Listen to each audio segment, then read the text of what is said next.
tanda-tanda kiamat itu ada tanda-tanda kiamat besar dan ada tanda-tanda kiamat kecil. Dan yang belum nampak tanda-tanda kiamat yang sekarang ini, di antara yang belum terlihat diantaranya adalah terbitnya matahari dari sebelah barat. Subhanallah. Bahkan tidak adanya Al-Quran dan Ka'bah. Sekarang masih ada Quran, Ka'bah masih ada. Nanti Ka'bah tidak ada dan Quran tidak ada. Selanjutnya apalagi? Datangnya makhluk melata dan hidup di muka bumi ini, makhluk melata yang ada.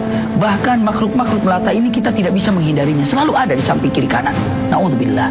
Selanjutnya turunnya adalah Imam Mahdi. Iya. Selanjutnya Isa alaihissalam akan turun ke muka bumi ini. Setelah itu Dajjal tiba, itu belum ada. Na'udzubillah, itu adalah fitnah terbesar ketika Dajjal datang. Selanjutnya apalagi? Adanya awan hitam dari langit dan orang mengira awan itu membawa kebaikan, tapi ternyata awan itu membawa malapetaka yang na'udzubillah.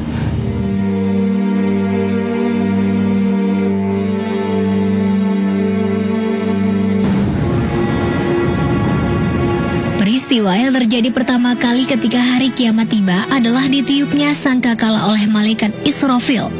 Ketika sangkakala itu ditiup, maka hancurlah seisi bumi. Dalam Al-Quran surat An-Naba ayat 17-20 disebutkan, sesungguhnya hari keputusan itu adalah satu waktu yang telah ditetapkan, yaitu hari yang akan ditiup padanya serunai sangkakala. Maka akan datanglah kamu berduyun-duyun, dan akan dibukakan langit, maka jadilah dia beberapa pintu, dan akan dihapuskan gunung-gunung, maka jadilah dia sarap belaka. Yang namanya kiamat diawali dengan sebuah tanda adalah tiupan sangkakala yang disampaikan oleh malaikat yang diutus oleh Allah Subhanahu wa taala khusus untuk memberikan tiupan ini. Sering orang mengatakan ada malaikatul Israfil, iya, dengan mengatakan wa nufikha fis-suri fatatuna afwaja wa futihatis sama'u fakanat abwaba wa suyiratil jibalu fakanat saraba, dan selanjutnya.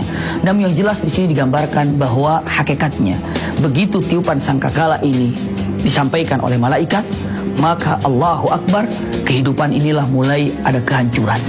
Dan tidak ada lagi makhluk yang hidup di muka bumi ini, walaupun seekor binatang pun, walaupun kehidupan sekecil apapun tidak ada.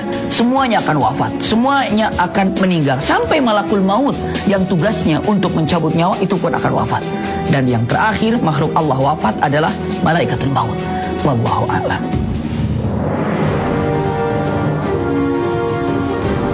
Berdasarkan ayat tersebut, Syekh Muhammad Abduh menulis tafsirnya bahwa tiupan serunai tersebut merupakan ibarat bagaimana Allah membangunkan manusia daripada mautnya di hari kiamat kelak.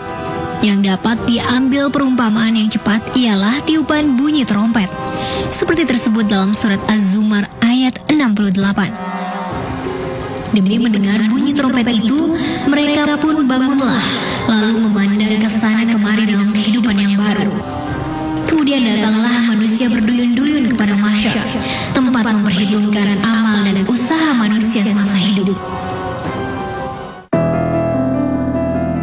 Dalam hadis sahih riwayat Ahmad At-Tirmizi dan Abu Dawud, Abdullah bin Amr dia berkata, seorang badui bertanya, wahai Rasulullah, apa itu asyur? Beliau menjawab, tanduk yang akan ditiup.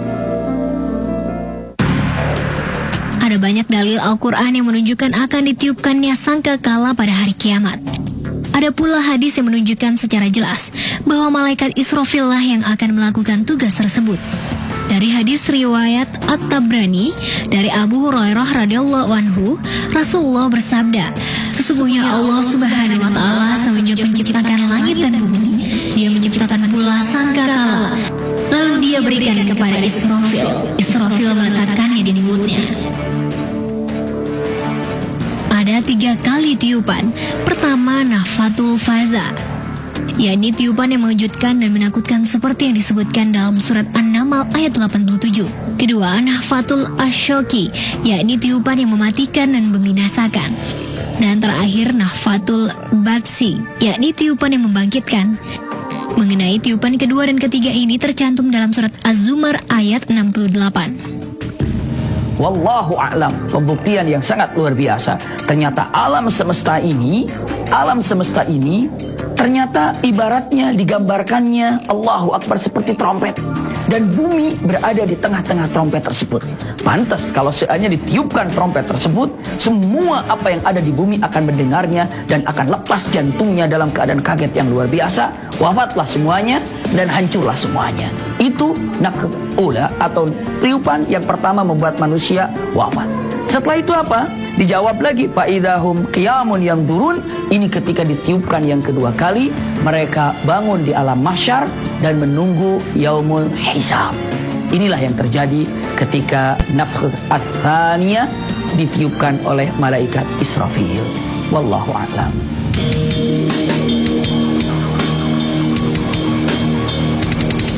Sepanjang sejarah, orang-orang meyakini bahwa alam semesta berbentuk bulat, bundar, atau datar. Namun dengan alat observasi tersebut didapatkan fakta yang mencengangkan bahwa alam semesta ini berbentuk seperti trompet. Di bagian ujungnya merupakan alam semesta yang tidak dapat diamati atau di luar jangkauan. Sementara bumi dan seluruh sistem tata surya berada di bagian badan trompet tersebut. Jadi alam semesta bukanlah meluas tak terbatas, melainkan dibatasi oleh ujung trompet. Ada awalnya dan ada pula akhirnya. Rasulullah sendiri dalam hadis riwayat Tabrani bersabda bahwa sangkakala Israfil itu seperti tanduk yang terbuat dari cahaya dan besarnya seluas langit dan bumi. Mungkinkah selama ini kita hidup di dalam sangkakala Israfil? Wallahu a'lam bishawab.